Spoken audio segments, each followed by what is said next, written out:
ಬೆಂಗಳೂರು ತಮಿಳ್ನಾಡಲ್ಲ ಅದು ಇಲ್ಲೀಗಲ್. ಚಿಕ್ಕರೋಡು ಹೆಂಗಂದ್ರೆ ನಮ್ ಮಲ್ಲೇಶ್ವರಂ ತರ. ಮಲ್ಲೇಶ್ವರಂ ಮಧ್ಯದಲ್ಲಿ ಇದು ಹಾಕಿರಲ್ಲ, ಅದು ಒನ್ ವೇ ಇರುತ್ತೆ ಅಷ್ಟೇ ರೋಡ್ ಅನ್ಕೊಳ್ರಿ. ಮಧ್ಯದಲ್ಲಿ ಗೇಟ್ ಹಾಕೋರೆ ಅಷ್ಟೇ.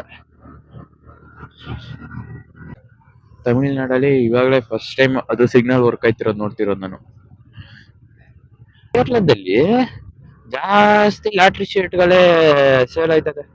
ಐ ಮೀನ್ ಯಾವ ಅಂಗಡಿ ನೋಡಿದ್ರು ಲಾಟ್ರಿ ಶೀಟ್ಗಳೇ ಐತೆ. ನಮ್ಮ ಹತ್ರನೂ ಬಂದ್ ಕೇಳ್ತವ್ರೆ, ಲಾಟ್ರಿ ತಗೋತೀರಾ? ಅಲ್ಲಿ ಲೀಗಲ್ ಆಗ್ಬಿಟ್ಟೈತೆ ಅದಲ್ಲ, ಲಾಟ್ರಿ ಶಾಪೇ ಅದೇ ದೊಡ್ಡ ದೊಡ್ಡದು. ಕೇರಳ ಗೌರ್ಮೆಂಟ್ ಅದನ್ನ ಅಪ್ರೂವ್ ಮಾಡೈತೆ ಲಾಟ್ರಿನ. ಆದ್ರೆ ಬೆಂಗಳೂರು ತಮಿಳ್ನಾಡಲ್ಲ ಅದು ಇಲ್ಲೀಗಲ್, ನಡ್ಸೋದಿಲ್ಲ ಲಾಟ್ರಿನ.